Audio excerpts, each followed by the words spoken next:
Welcome to the YouTube channel. ঠাকুমার ঝুলি। সকলকে জানাই স্বাগতম। উপেন্দ্রকিশোর রায় চৌধুরী ছিলেন বিখ্যাত বাঙালি শিশু সাহিত্যিক, বাংলা ছাপাখানার অগ্রপথিক। তিনি একাধারে লেখক, চিত্রকর, প্রকাশক, শখের জ্যোতির্বিদ, বেহালা, বাদক ও সুরকার ছিলেন।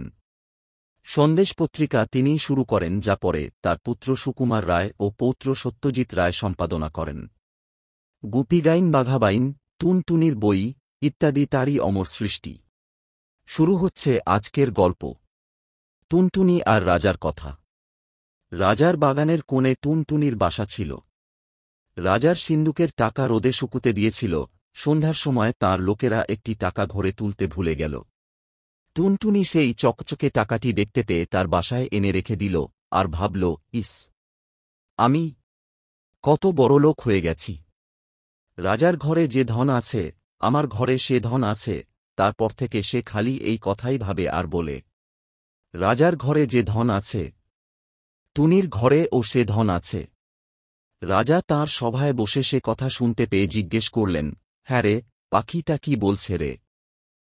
সকলে হাত জোর করে বললে, মহারাজ, পাখি বলছে, আপনার ঘরে যে ধন আছে, ওর ঘরেও নাকি সে ধন আছে। শুনে রাজা খিলখিল করে হেসে বললেন, দেখ তো ওর বাসায় কি আছে। তারা দেখে এসে বললে, মহারাজ, বাসায় একটি টাকা আছে। শুনে রাজা বললে, সে তো আমারই টাকা, নিয়ে আয় সেটা। তখনই লোক গিয়ে টুনটুনির বাসা থেকে টাকাটি নিয়ে এল। সে বেচারা আর কি করে, মনের দুঃখে বলতে লাগল, রাজা বড় ধনে কাতর, টুনির ধন নিলে বাড়ির ভিতর। শুনে রাজা আবার হেসে বললেন, পাখিটা তো বড় ঠ্যাঁটারে, যা ওর টাকা ফিরিয়ে দিয়ে আয়।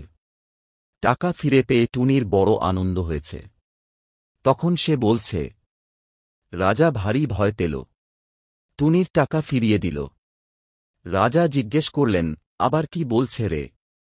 সভার লোকেরা বলছে যে মহারাজ নাকি বড্ড ভয় পেয়েছেন, তাই ওর টাকা ফিরিয়ে দিয়েছেন। শুনে তো রাজামশাই রেগে একেবারে অস্থির। বললেন, কি এত বড় কথা? আন তো ধরে, বেটাকে ভেজে খাই। যেই বলা অমনি লোক গিয়ে টুনটুনি বেচারাকে ধরে আনলে। রাজা তাকে মুঠোয় করে নিয়ে বাড়ির ভেতর গিয়ে রানীদের বললেন, এই পাখিটাকে ভেজে আজ আমাকে খেতে দিতে হবে।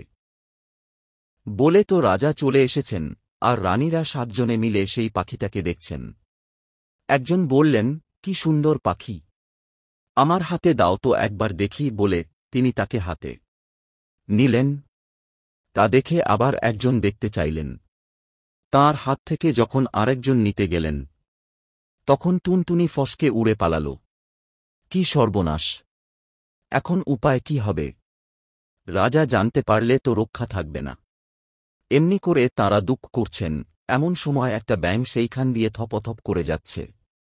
7 রানী তাকে দেখতে পেয়ে খপ করে ধরে ফেললেন আর বললেন, চুপ চুপ, কেউ যেন জানতে না পারে।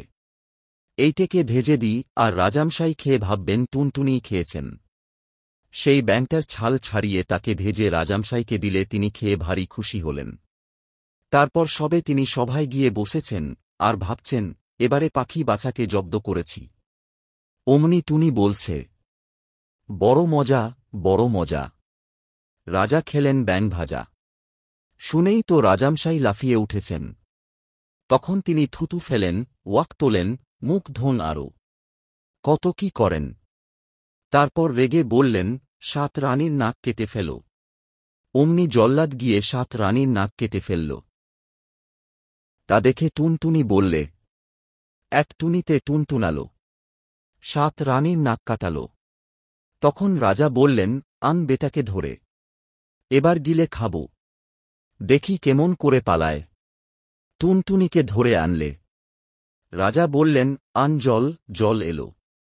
রাজা মুখ ভরে জল নিয়ে টুনটুনিকে মুখে পুরেই চোখ বুজে ঢক করে গিলে ফেললেন। সবাই বললে, এবার পাখি জব্দ। বলতে বলতেই রাজামশাই ভক করে মস্ত একটা ঢেকুর তুললেন। সভার লোক চমকে উঠল, আর টুনটুনি সেই ঢেকুরের সঙ্গে বেরিয়ে এসে উড়ে পালাল। রাজা বললেন, গেল, গেল, ধর, ধর। অমনি 200 লোক ছুটে গিয়ে আবার বেচারাকে ধরে আনল। তারপর আবার জল নিয়ে এলো, আর সিপাই এসে তলোয়ার নিয়ে রাজামশাইয়ের কাছে দাঁড়াল। টুনটুনি বেরুলেই তাকে 2 টুকর করে ফেলবে। এবার টুনটুনিকে গিলেই রাজামশাই 2 হাতে মুখ চেপে বসে থাকলেন, যাতে টুনটুনি আর বেরুতে না পারে। সে বেচারা পেটের ভিতরে গিয়ে ভয়ানক ছটফট করতে লাগল। খানিক বাদে রাজামশাই নাক সিঁটকিয়ে বললেন, ওয়াক! অমনি টুনটুনিকে শুদ্ধ তাঁর পেটের ভিতরের সকল জিনিস বেরিয়ে এল। সবাই বললে, সিপাই, সিপাই! মারো, মারো! পালালো। সিপাই তাতে থতমত খেয়ে তলোয়ার দিয়ে যেই টুনটুনিকে মারতে যাবে, অমনি সেই তলোয়ার টুনটুনির গায়ে না পড়ে রাজামশায় নাকে পড়ল। রাজামশাই তো ভয়ানক চেঁচালেন, সঙ্গে সঙ্গে সভার সকল লোক চেঁচাতে লাগল। তখন ডাক্তার এসে ওষুধ দিয়ে পটি বেঁধে অনেক কষ্টে রাজামশাইকে বাঁচাল। টুনটুনি তা দেখে বলতে লাগল, নাককাটা রাজারে, দেখত কেমন সাজারে! বলেই সে উড়ে সেদেশ থেকে চলে গেল। রাজার লোক ছুটে এসে দেখল খালি বাসা পড়ে আছে। গল্পটি সম্পূর্ণ শোনার জন্য ধন্যবাদ। চ্যানেলটিকে লাইক এবং সাবস্ক্রাইব করে সঙ্গে থাকুন। নমস্কার।